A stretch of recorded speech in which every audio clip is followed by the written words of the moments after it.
Hello, everyone, and welcome to another K6 Office Hours. I'm Nicole van der Hoeven, and today is the person that I conned into being with me today, Mihail Stoykov. Am I saying your name right, even? Kind of, yeah. It's Mihail Stoykov. Mihail Uh, Stoykov. yeah, uh, yeah. That's I got totally conned what I into said. actually being here. Yeah. It's exactly. It's close enough that I would argue most Bulgarians won't actually have any issues with this. Like they will be perfectly fine with this. Okay, Mihail, thank you for letting me convince you to come on here. I know that I think you've been on office hours once before, once or Yeah, twice. I think it was actually twice. I think it was 2 times, very close together as well. Yeah, but it's been a while. So can you tell everybody what you do at Uh, K6? What do you do? Do you actually do anything, or you no, just have the fancy title? Yeah, I mostly have a fancy title. As I have been complaining lately, I have been in so many meetings over the last like few months that I barely do anything else. But in practice, I'm an open source developer for K6 and specifically for like the K6 project, and have been in the company for the last 4.5 years at this point, which also means that I have been here for like the vast majority of what has actually happened to K6 open source, or at least the vast majority of what is currently relevant to anybody actually using it. So yeah. So you've seen a lot then about what happened with K6. What was the state of extensions in particular when you joined K6? Were there Uh, even any extensions? there weren't any extensions at the time that actually I was joining. I think that I joined just before K6 Cloud became an open beta. It was called something different at that point. It wasn't called K6 Cloud. It was called like I don't even remember. So it was like very early in the actual product lifecycle. I think the actual open source project became open source like the same year or like a year earlier or something like this. And yeah, there were no extensions. If you wanted to do something, you needed to actually request that it gets added to K6 core, which turned out to not be so great because we got constantly asked to add all kinds of different things to K6 core, which wouldn't sound so bad, except that a bunch of the stuff that people wanted to add to the core were stuff like we're never adding support for I don't know doing database connections to Oracle, for example. Like it sounds like an okay thing, but for example, the dependency for Oracle to make like connections to it's like probably like 40 megabytes, something like this, which is bigger than the actual K6 binary. So we'll have to like double the binary to basically get this functionality, for example. So I think I don't know, maybe like 3 years ago at this point, so like a year and a half into this, we ended up actually adding extension support. And one of the biggest reasons why we did it is because we kept actually getting people who want to add different functionalities, sometimes even functionality that uh, it's very custom to them. Like they have a special protocol that's specifically for their company or their product that might not even be open source whatsoever. Like so they want some proprietary format or like protocol to be supported. And like as an open source project, we obviously aren't going to do that. And that was a problem. And the alternatives to this are basically people having a fork of K6 and then having to merge everything all the time, which is also not great. So extensions were born. There were a bunch of early ideas, but we ended up with extensions that, for all intents and purposes, are basically Go code, uh, and then you basically made a whole new project that does exactly the same thing as K6, but actually gets the extension as well. So you compile the whole thing from scratch, and you get a completely new binary with your extension inside, which has a bunch of benefits. It is just as fast as if we in practice added it to K6. Like there is like no difference. In practice, one of the great things is that now we have this thing called experimental modules, which are in practice sometimes even just extensions that we do actually import in the core, and then you can use them from like K6/experimental /timers, for example. Okay, And so one of the things that is very confusing, I think, to people who maybe don't know much about K6 is that there's like, you have to think on two different levels. There's Go because K6 is written in Go, and yet all of the actual test scripts are written in JavaScript. Can you talk a little bit more about why that decision was made and how exactly we get to write in JavaScript? okay, I would argue that most users should not at all care about the fact that K6 is written in Go, because they practically have no reason to.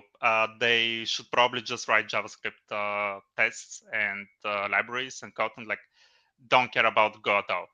If they want to write extensions, for example, or have like support for some strange protocol, yes, then they probably would want to actually know Go and then make an extension with it. But other than that, I think that most users should not actually uh, be interested in like the fact that it's written in Go and just write JavaScript.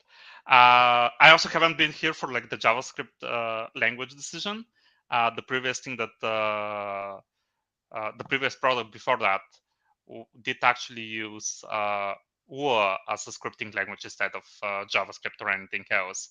And uh, as far as I know, one of the big reasons why JavaScript is now chosen was because a lot of the users were like, why do you have to learn Lua? Like everybody in my company that like does some kind of front end work or back end work at that point knows JavaScript because it's a language that everybody knows, and now we have to learn this Lua thing for like to write our tests. So I think that was like one of the primary reasons for actually going with JavaScript apart from anything else. Other than that, I do have a blog post that I think at this point is kind of out, where this is slightly discussed. And one of the main points is that uh, ideally you would want a language that a lot of people can write. It's fairly good fit performance-wise and like on complexity to actually run some kind of performance load or reliability testing.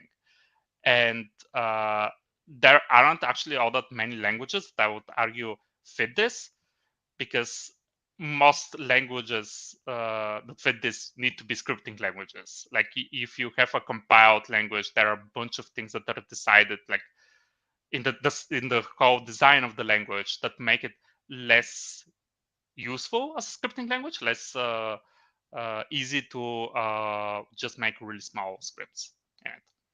So those are the reasons. In particular, our project does use JavaScript virtual machine called Goja, uh, which isn't written by us. It's written by another open source contributor, and like it's great and works awesome with our project. So it's kind of like a translation layer, did I get that right, between Go and JavaScript? I mean, I wouldn't call it translation layer because I would argue translation, especially with programming languages, has this meaning that we would translate it from JavaScript to Go, and then we were going to execute Go. In practice, it's just executing JavaScript directly. In this particular Oh, case, okay. because it's not actually like a very advanced. Well, it's fairly advanced virtual machine. It just isn't on the same level as, for example, V8, which is the thing that powers Chrome and Node, and then on other stuff that people probably know about. So Goja just interprets actually like the code Hmm. instead of compiling it, which is basically one of the probably the main thing that makes V8 and other fairly fast JavaScript virtual machines fast, actually, because they do compile to actual machine code and then run the machine code. So yeah. Okay, that's super useful actually because I didn't know that. I thought it was translating. Now I understand a bit better. So I should probably say that this is like my excuse to ask you all the questions that I always wanted to know. This would have been a meeting, except I've just convinced you to let me stream Yeah. it. So thanks for agreeing to that. Okay, let's talk a little bit about JavaScript, like what K6 supports, and you threw out a lot of terminology. Like, what is TC39? TC39 is a committee towards like some organization that is of committees. And in this particular case, it actually makes a specification that is known as ECMAScript, which is the actual name of the language, because JavaScript is actually trademarked by Oracle at this point. It used to be trademark of Sun, and now it's like trademark of Oracle. So uh, everybody codes JavaScript, but technically the name is ECMAScript, and I think we're never going to like actually code only ECMAScript or like only JavaScript, unless obviously Oracle decides to like be like, oh yeah, like we're no longer going to like own this trademark, which also is not going to happen. So yeah, and yeah, the TC39 committee are basically a group of people working for different companies that make the language. And by make the language, I mean that they meet, I think, once a month for quite a while, from what I understand. Like, I think the meetings are quite long, and they go through like a list of action items. And the action items are almost entirely somebody wants to get this functionality in the ECMAScript specification, and they discuss whether or not that's a good idea. Uh, the first thing that basically has to happen is they have to agree that like there is any merit to this, which usually is like the easy part, and then somebody from the committee has to become the champion, I guess, of the proposal. So from now on, it's basically their job to like move this forward within the committee. And then there's like the stage two is actually there's like a formal proposal. Like actually, like it's not just oh, we want to like have this function. It's now like we want to have this function. It's going to work like this. We are going to do this, and so on and so forth. And then there are tests, and then uh, different engines. Like there's like a list of engines that they care about. One of which is obviously V8. Has to say, okay, like we actually implemented this, and it has these problems, or it doesn't have these problems, and so on and so forth. And at some point, it gets to a point where the committee decides that yes, we have discussed this a bunch. We haven't found any issues with it. People have implemented it. There has been feedback on this, and it's going to go out in the next release. And they release once a year in like June. I think it's June, and it's called ECMAScript whatever the year it is. So like this year is going to be 2023, for example. Okay, quick question from KLDLO here. Speaking of language choices, this is a familiar question. Oh For the yeah. developers that are familiar with Golang and their work, like their projects and services are all implemented in Go, can they write K6 tests using Go instead, which strips down all of the JavaScript scripting language? So basically, is it possible to just write K6 tests in Go? I would argue it's possible, but I would highly advise against it, because we haven't made the API to be good for that. In practice, as I have argued before, you can have an extension that literally exports one function, and then in your JavaScript, like the normal JavaScript stuff, you can just call this one function as your actual iteration. Like you just go your scenario or like the things you want to do, and then everything else you do in Go, and that would work. But in practice, would mean that you would have to at least compile every time you want to change the test, for example. Like you need to recompile the whole binary, which is basically what would need to happen in any case, because I do know they're like Go interpreters, but from what I understand, none of them are actually particularly stable at this point. I think that even the current most popular one, which is like Yakni. I'm absolutely certain I'm going to mispronounce it because like it's written strangely. Like I know that it, for example, doesn't support a bunch of stuff. So even if you could use it technically, it's going to be slower than you actually expect. So it's not going to be fast as you expect from Go. And you would have to write probably very strange code because we have not made it very easy to like write tests in Go using K6. You can do it. I just don't see the benefit of it. The blog post that we should probably link at this point that I wrote like a year ago does go into more detail why this doesn't actually make a lot of sense. Like if you're going to go through a trouble of actually writing this in Go, I would argue you probably should just write your performance or reliability tests entirely with Go and like not actually use anything from K6. Like big parts of the usability of K6 that we have made some choices on like how you're going to do stuff, and like we then present you with the simplified API that actually does a lot of stuff for you. Like we measure your HTTP requests latency, for example. If you decide that like, oh, yeah, I want to write in Go because I have this library that like talks to a database of some kind. Now I want to see how fast those requests to the database actually go. K6, we don't know about this. Like we don't have support. We don't have support for this. So you're basically now going to have to write all the code that actually measures this and then emits it, and so on and so forth. And at that point, it's like, why even bother Yeah. actually using K6? Like the whole benefit is that you are able to write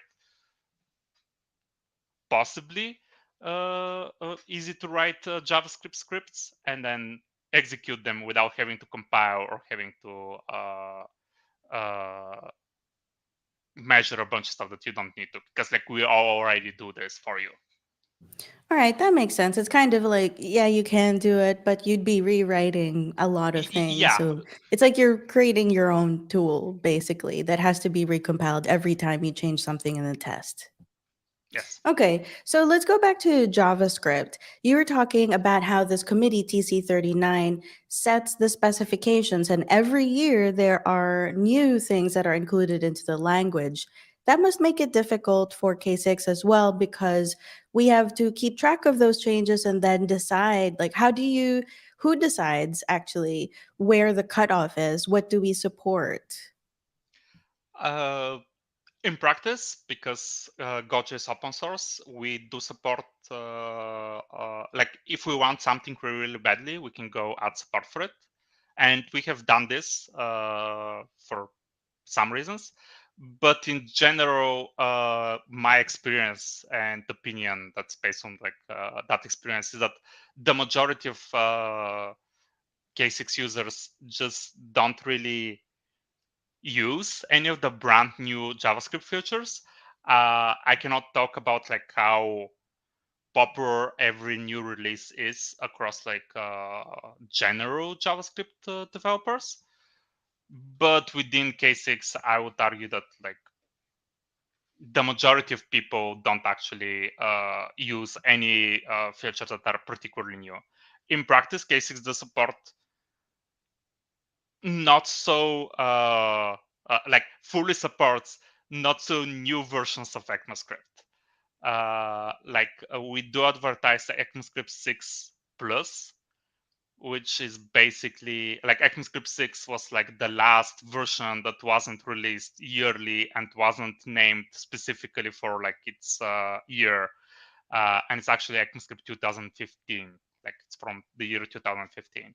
Before that date, for example, like I think ECMAScript 5.1, which is the previous version, is from 2011, and 5 is from 2007 or something like this. And then they basically redid the whole process because before that was like, we're going to like work on this until it's done. And it turned out that like there is a lot of disagreement of how things should work. So like literally nothing was being released for years, but they changed that.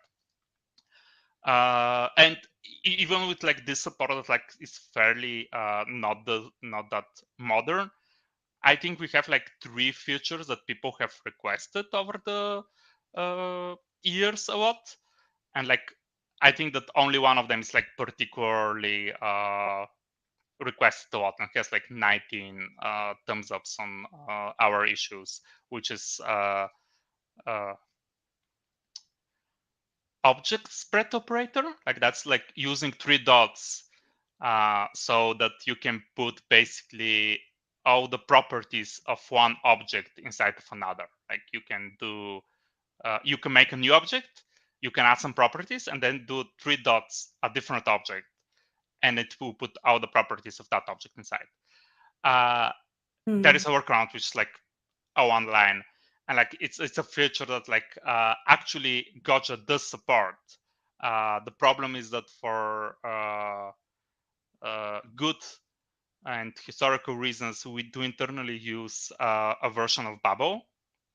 And Babel is this thing that actually translates JavaScript to JavaScript, which Okay, sounds can you stupid. talk about that? What, yeah, why why does it Yeah, need to be translated?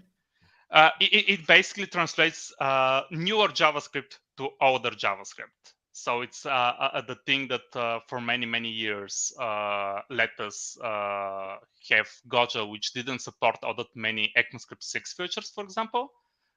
But we were actually ECMAScript 6 plus compatible because Babel would translate your JavaScript to like ECMAScript 5, which Gotcha works runs perfectly and like has support for it since the beginning. But for the user, it will look like ECMAScript 6 support. Over the years, this has become less and less of a problem, and currently we use Babel in practice for only one thing, and I'm in practice working on us not needing it. So hopefully soon we will not have Babel. And the problem is that our version of Babel is old. I don't think it predates me in the company, so it's like 5 years old at this point, and it just basically does not support this feature. So because Babel actually needs to read the JavaScript and then puts out a different JavaScript, when it goes and sees this like 3 dots in that place, like I don't know what this is. Like I don't know what to do with this. Like for it, this is a syntax error. So it basically is like this is a syntax error. And yeah, I think this is like the primary case where this is a problem, where Gotcha does support something. So we technically K6 could run this code, but because we go through Babel for a different feature, we cannot run it. But Okay, yeah, what about Node.js? what about Node.js? How much of it do we support? Because we get a lot of people that ask if they can import certain Node libraries and stuff. I mean, in practice, absolutely nothing. Node.js is written in, I think, C++, if I remember correctly, and actually uses V8 underneath. And it has like modules for all kinds of different stuff, a bunch of which we probably will never have as functionality in K6.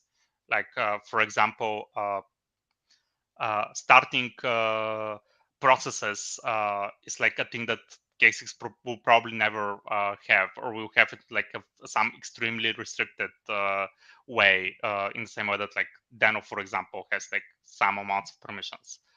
Uh, I guess we could support, or like we can implement, and we definitely will implement support for some stuff that are modules in Node, but I don't think we will ever actually advertise like, oh, we support Node modules and stuff like that. In practice, also a bunch of the stuff that like are supported by Node modules are like supported through npm, and there are a whole host of things that like Node has done over the years that even now they're like, some of this might have not actually been that good of ideas, and like we're probably never going to like go down this route. And like, I don't think that like we have discussed this over the years a couple of times, and like one of the big things that I always explain, we're never going to get like 100% compatible, and I'm pretty sure we don't have the resources to get it anywhere near enough compatible for this to like actually be usable. Like, yes, maybe like if you import buffer, for example, this will work, and like, great, you have one import that works, but you would then go and like import I don't know, for example, socket.io implementation, which is a thing that people have requested over the years. And like the socket.io will use some API to like do the actual networking, and that API, we also have to implement that API. How do we measure that if like the socket.io implementation just opens like TCP connections and then just sends stuff out? Like you won't have actually like usable metrics again for like to like have a load test, like because we're a tool that like is basically primarily for reliability and load testing. It is expected that if you're doing like networking stuff, you would get like metrics out of them.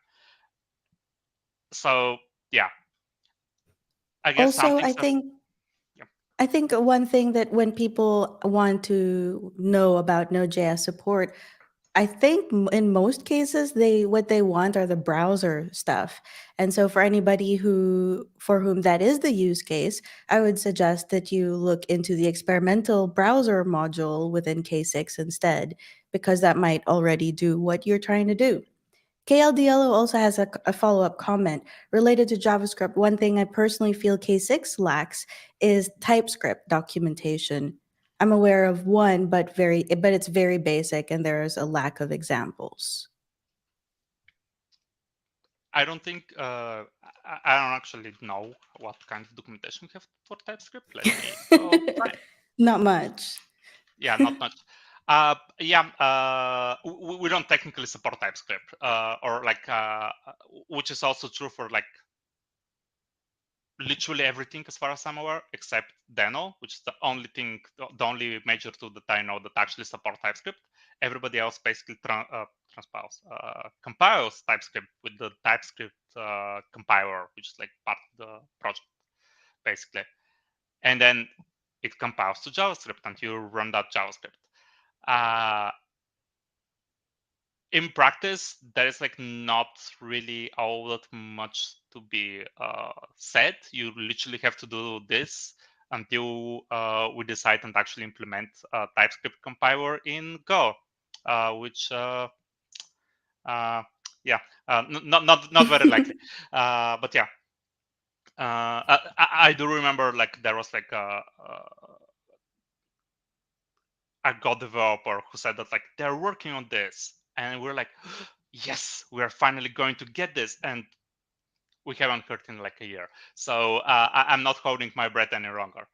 But yeah, there is like a test repo or a template repo that basically has TypeScript configuration, like just all the configs that you need, so you don't have to actually configure I it just by, put well, it in the oh, comments. okay. Yeah, I found it. I was having problems actually getting to the comments of the YouTube channel. Yeah, so that We works. don't let just anyone type comments, okay? Like Okay, you have perfect. to be trusted first. I'm trusted. I think I have admin rights for some reason that I'm not aware of, but like I do have admin rights on like the YouTube channel. Like, well, I'm not touching anything. Like, Good. Good job. Let's talk about the kind of decisions that you have to make. Let's say you want to use K6, but there's something that it doesn't do, and that none of the experimental modules or whatever um, can support that. There are a few ways that you can extend K6, and one of them is through the JavaScript libraries. But what are the how would you make that decision? Like, should someone contribute a PR to K6 itself to have something change? Should they write a Go extension? Should they write a JavaScript library? There are a lot of options.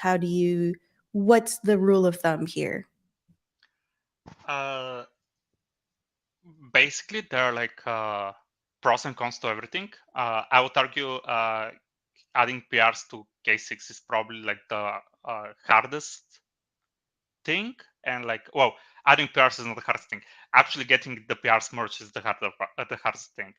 And Because you're on the writing, other end saying yeah, I'm on no. the other end. So like, good luck. And writing JavaScript is probably the uh, most stable and easy thing in general. There are obviously caveats to this. Like JavaScript is the most easy one because like you already write JavaScript to write your script. So like literally adding some kind of functionality that like you're missing is basically writing more JavaScript code. Like there is like nothing different. You don't need to learn a new language. You don't need to learn in practice anything new. You just need to figure out how to write the functionality that you're missing. Now, depending on what that functionality is, it might be very possible that like you just cannot do it. Like for example, if you want to do a TCP connection, we currently don't have a K6 API that lets you just open uh, a, a random TCP connection. You can make an HTTP call, and that would open a TCP connection underneath, and then like do the call on top. But if you have to implement some protocol that's based on TCP, but like isn't HTTP based, you cannot do it in JavaScript. But if it's like, for example, we currently have an experimental module that implements the actual WebSocket API that's in browsers. Uh, and there is a user who have posted basically a wrapper on top of it that implements socket.io, which is a thing that people have requested over time. And I haven't tried it because like I haven't actually ever tried socket.io, but the user says that it works, and I have no reasons why to think that that doesn't work. So for example, that's a case where like I don't even remember how big the library was, but it was like less than 100 lines, I think.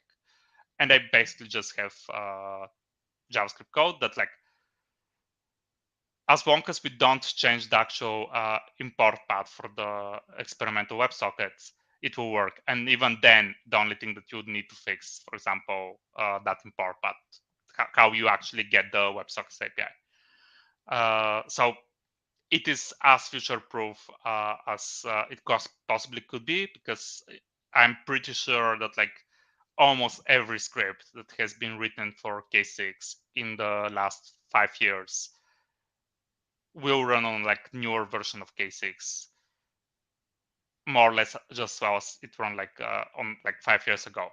So that's like a really good option. I guess the second option is like writing an extension, which is halfway through actually like getting a thing into K6 core. Uh, and there are problems that like you now need to write Go. Like if you're not a Go developer, that's like a brand new thing that you need to learn. Additionally, if it's like something more involved than literally like having a single call, you would also need to probably learn a bunch about how to actually interact between the Go and the JavaScript part of the script. So like you would need to learn how to create JavaScript objects within like the Go code and then return them, then like get your stuff back, how to do asynchronous calls, like how to return promises. Like none of these things I would consider like very hard or impossible, but there are a bunch of stuff that you probably aren't going to need in like any of your other actually usage of K6. So that's the thing. You also have to compile that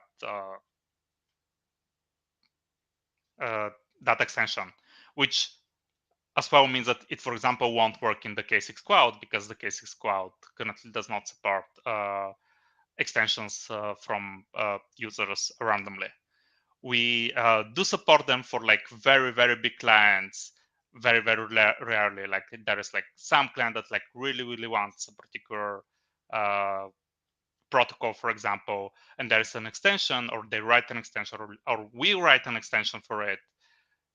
We can actually let them run it in cloud, but that's not generally available, and like it's very unlikely to happen for like just any extension. So yeah. So those are like a few of the cons, which depending on like what your use case is and like how what kind of developer you are, might not be that problematic. Like for example, if you're a Go developer, you already know Go, you probably know a bunch of other stuff.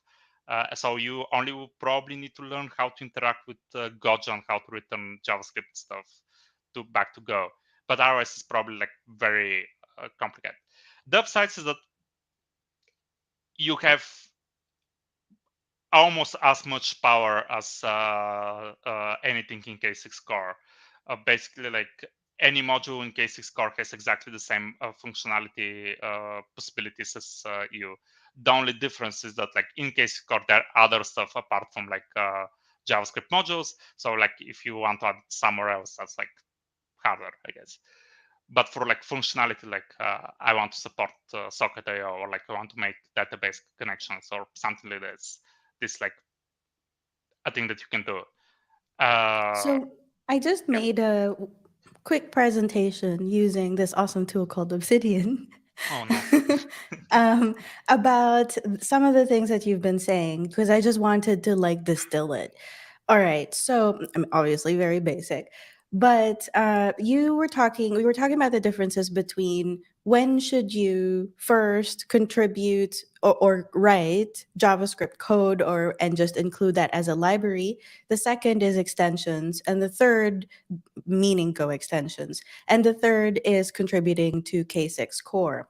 So just to reiterate, you're saying that here are some of the advantages of writing just JavaScript code. You only need to know JavaScript. You don't have to worry about Go and then Goja as well. And you said that the JavaScript API is pretty stable for K6. You can iterate fast. This is what you were talking about. You don't have to compile a new binary every time. You can, import libraries whenever you want to and then not import them when you don't want to. And you don't need anyone's permission to do it. Yeah. The other thing too that you mentioned that's I think particularly important to talk about is that it works on cloud and locally. So there's some things, well actually there are very few extensions right now that work on K6 cloud. So we're working on changing that, but you're still dependent on us. If you want to change something and you want to change it now, doing it in JavaScript yourself first is going to give you the best chances of being able to do that on cloud and also locally or wherever you want. And you said it's also pretty secure, but that's also because it's limited. Like what you can Yeah. do with K6 is limited if you're sticking to JavaScript. Performance decrease or like a potential performance hit from JavaScript. Do you want to talk about that? I mean, JavaScript is still interpreted within K6. So it's not that it's extremely slow. It's just that it's definitely not nowhere near as fast as V8, which is also a thing that in general we don't care about, because the majority of load tests are basically I want to do this network request, and then I want to get the results and like put it in this other network request, check that like the status is still all of those things, even done slowly, are not a problem because the actual network request is not done by the JavaScript runtime. So it basically did 4 actions and the network request and the actual like getting it back and so on and so forth is going to take like infinitely longer than like the actual JavaScript code for this. So this is not in Okay. general a problem. It is a problem if you, for example, decide to like, I don't know, mine Bitcoins in like K6 and like then doing the Good math that like, idea. yeah, I think this is the example I always give. Like the math that's inside like actually mining Bitcoins is actually hard to do even with like C, which is like probably as fast as you can go. Like even written assembly, it's like takes time. So doing it in JavaScript is like bad idea even like a V8 based Okay. product. But like yeah, so I would argue like there are probably cases where like the performance matters, but in a lot of times this is not really a problem, or the problem can be solved in other ways that aren't like just go write go code, for example. Okay, so second option is to actually write Go extensions. You said great power with great power comes great responsibility because you can do a lot more, but you're also responsible for a lot more. So if you have bad code, there you're going to have to deal with it yourself pretty much. And performance because it's compiled already, so it's going to be faster. And you also said that great power and great responsibility is a negative too. I mean, like, Uh, yeah, isn't it true? Like, yeah, it's like both. Yeah. we do have, or I don't know if there's a client. I don't even remember the company. But like, I do remember we had a client who told us that like they're developing this extension that they're using internally, like streaming results to cloud. And one of the things that they explained is that like they currently like see a lot of panics, like their extensions work, and then like suddenly it will break and like K6 will crash and they will get no Mm. results. And they fixed it obviously, and they were like, one of the problems here is that like we have to write an extension because like the thing I think they were supporting like some very proprietary protocol, like something like very proprietary, and they were basically like, we need to write an extension. There's like no way that we're going to do this any other way. But at the same time, developing Go code that like interacts with JavaScript, and then like we go back between the two, actually turns out to not be as easy, and we basically have a bunch of panics that are like really bad. We And do have, yeah. also from a support perspective, it's really hard for us to help other people with that when they have a lot of custom extensions that we aren't familiar with. Yeah, It adds to the support issue. even if there are extensions that we're familiar with, I would argue a lot of the extensions, especially the ones that are like fairly older, were written very much as toy projects, like things that you just wrote to like test that, like, oh yeah, like we can use, like you can now run a random process, like just like Mm. run it, and they were meant like as a thing is like, oh yeah, let's test how this will work, and like it works somewhat, it's okay, maybe someone will use it, so we're going to keep it as an extension, but it's not actually an extension that like people have worked on for like weeks, months, or something like this to make it actually really usable. Oops, I just hit something, but I'm still here. Yeah, I was about to say, why did you leave me alone?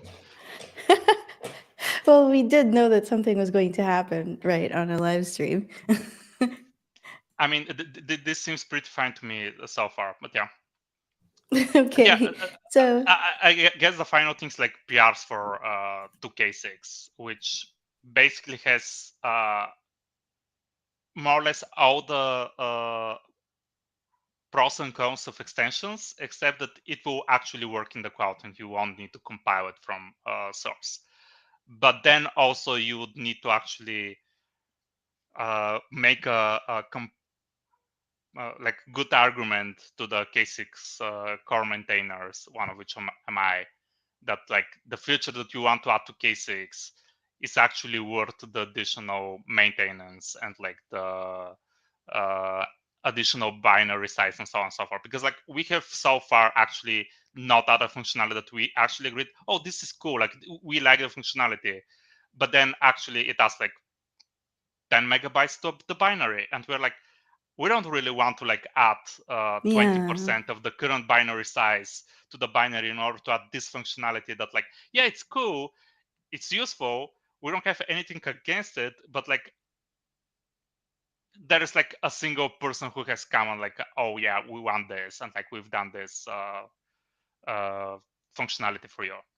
So one of the cool things about extensions again is that like, because specifically for like things that like will be JavaScript modules, basically like you would import it as a JavaScript module and then use it, it is more or less the same. Well, it's not more or less, it is exactly the same code.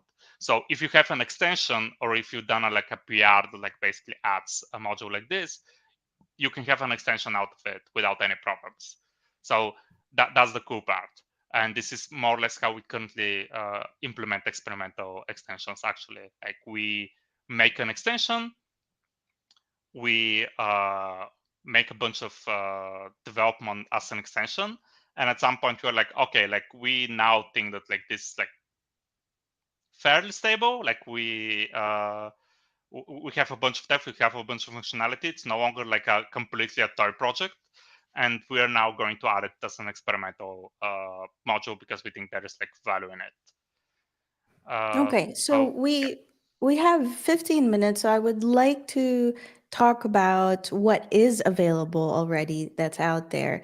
Now, we were talking about how with JavaScript, you don't need anybody's permission to go and do it. You can just write it yourself and use it in your tests. But that also means that there is less of a need for us to vet anything. So like it's kind of an order. Like if you want to contribute something to core, that's very heavily vetted, and then extensions are less vetted because they don't really change anybody else's experience of K6, but there might still be some things that we might suggest.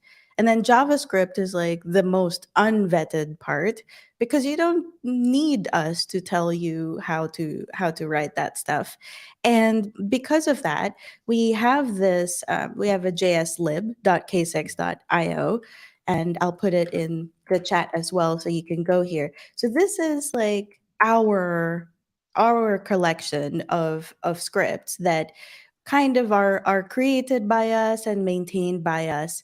So it's a good place to start, but you can really create your own, and you don't your script or your whatever it is that you want to put in here doesn't need to be in here to be used.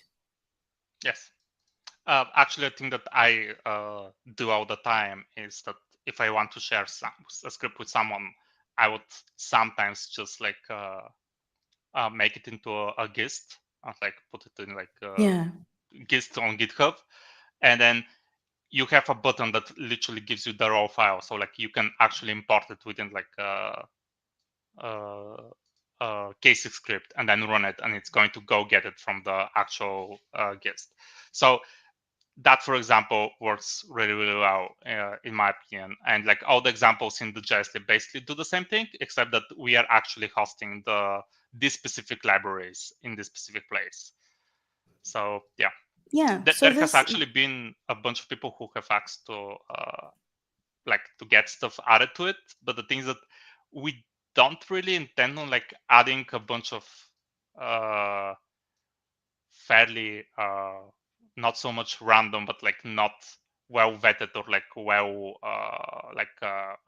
requested a lot stuff to this, because like yeah. we in practice kind of say like we have actually looked at this code and like have actually like run it and stuff like that. We do have tests for it. So yeah. Yeah, honestly, it's just a resourcing thing too. It's like a bit of a wild west, and whoever takes us up would have to make sure that all of that stuff is worth being kind of promoted in some way. But this line is an important one because this is how you can import a JavaScript library. So in this case, it's these ones, but this could be anything. And here you would put wherever that script is being hosted. But here are some of the ones that we use. Are there any here that you particularly want to call out? Uh, for example, form data. I don't know which one, like particularly this. Oh, let's go with K6 summary, for example. Like K6 summary is basically exactly the same JavaScript that is run in K6 that generates the end summary, like the thing that it shows you all the different metrics and shows you like the percentiles and the min max and so on and so forth. It didn't used to be in JavaScript, but like a year and something, maybe 2 years ago, we did add this handle summary callback that you can implement, and then it gets the data and then it generates it. And in K6, we literally have exactly the same code that's in this library, and we run it. We don't get it from the repo because that would mean that like, you always need to go get from the repo. It's actually like a version that is inside of K6. I think it also has a JUnit variant that like you can also use. So yeah, I don't know why we don't actually link to the docs here, because the actual K6 docs do have versions. Like there are actually K6 docs for some of the JS libs. Yeah, I think it links to the repo, which links to the docs. Oh, okay. That I guess Um, this also works, but yeah. one I think not so used thing is K6 utils. So there's a bunch of utilities. Like one example that I want to talk about is this random in between. So this is typically used for think time. I mean, you can do this in JavaScript too. It's just a way to make it It a is little done in bit easier. JavaScript. It is done in JavaScript, No, like but I mean, underneath. like you can do it without a library. You can Yes. just use math random. But you know, this is just like a nice, easy way of doing it, and it's pretty easy to import. So I actually use it all the time. This Yeah. is also form data, form URL encoded, and Papa parse. Papa Yes. parse is what we use for parsing CSVs. Well, that's what I use it a lot for. I don't know if it actually does it do anything else. No, it is just a CSV. I have no idea why it's called And Papa JSON parse apparently, instead of like just CSV. I don't think it because we actually parse parses JSON. papas. Okay. Try But yeah, JS. Okay, so this is something that we've talked about. We've shown in a few other office hours. I think Marie and Powell have done this, and it is a library that lets you change the way that you write scripts in K6 so that you're using more BDD, behavior driven development style test scripts. So you can use like expect for instance. This is a wrapper around checks basically, and it might be more familiar, especially if you are a tester. It uses a familiar describe expect syntax rather than just the checks one.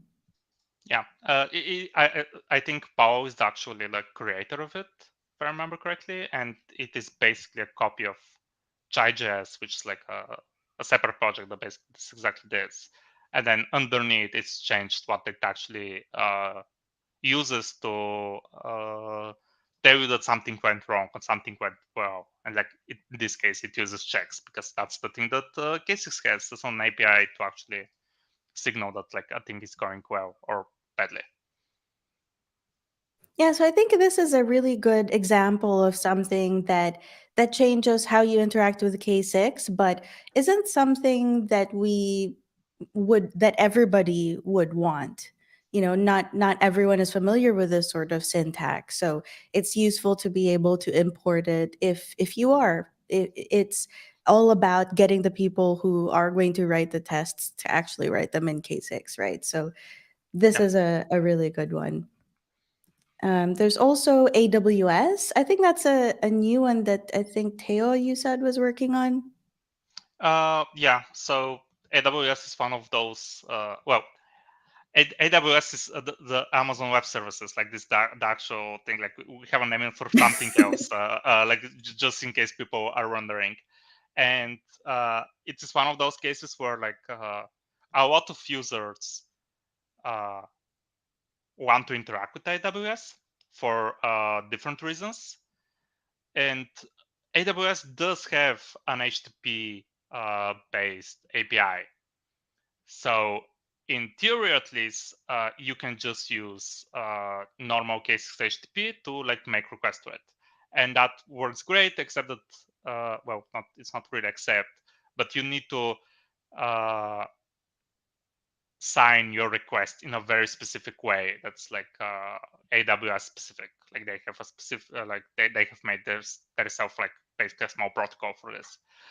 And we did not support some things, and I did that support for like some of those things in K6 Crypto like many years ago. And then there was like a very small demo where like I basically signed a very small request, and it used to basically there used to be a gist that was some of the functionality for like an S3 library.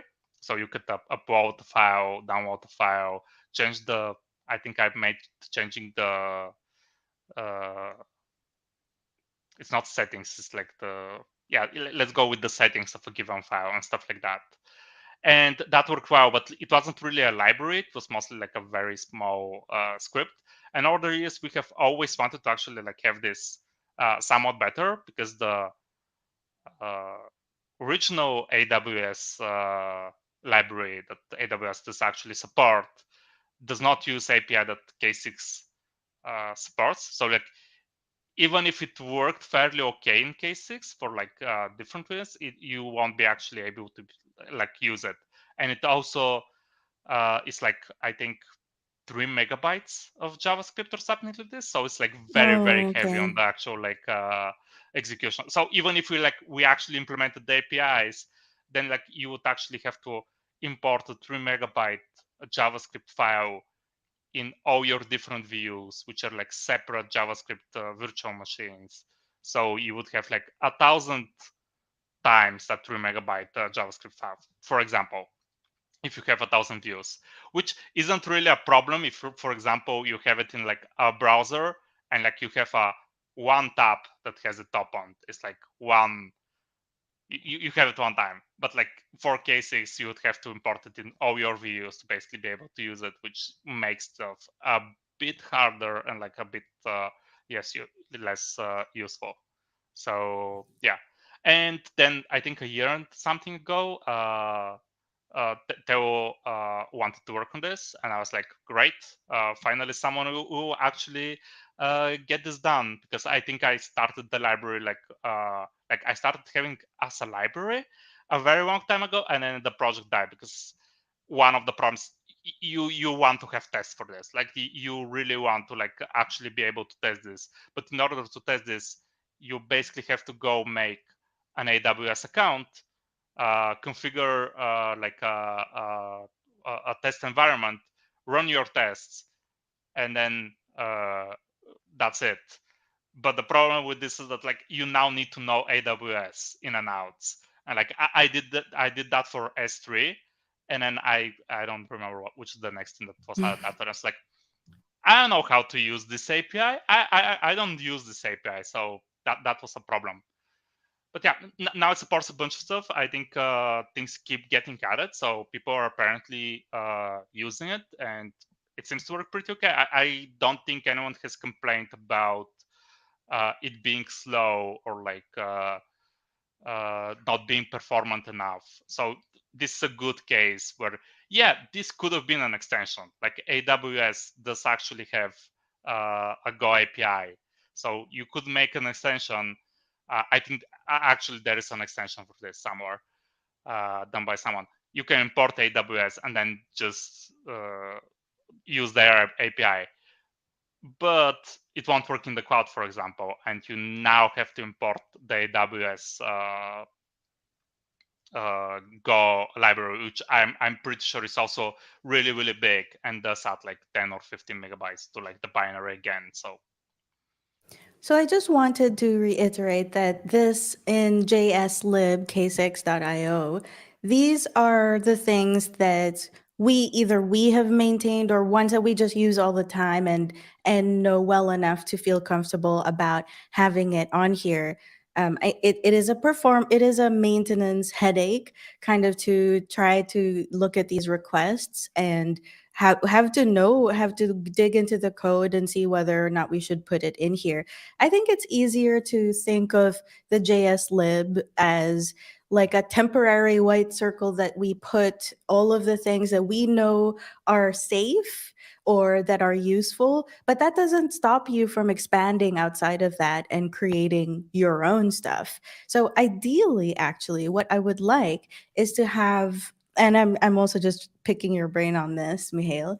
I think it would be cool if we went to, this is our docs page, when we go to extensions, we can have like we can select all of the Go stuff, and then this is a way to build custom binaries using whatever you have. And these ones are not just created by us. This is a lot of other things that third parties have created. So like, wouldn't it also be cool to have a section here for JavaScript stuff I don't know. that's not necessarily created by us? Yeah, I don't know. Like in general, we have had very few requests for this in practice. Like I think we have had one specific request where someone was like, "I did this thing. It's a JavaScript file. It does this, and I want you to add it to JSLib." We have had a bunch more, which are like the socket IO thing, where a user just opened an issue and was like, or in an open issue, or like, yeah, by the way, like I did write this wrapper around this API, and it works like this, and it's here, or like it's in a community forum and stuff like that. To be honest, I don't really think it will improve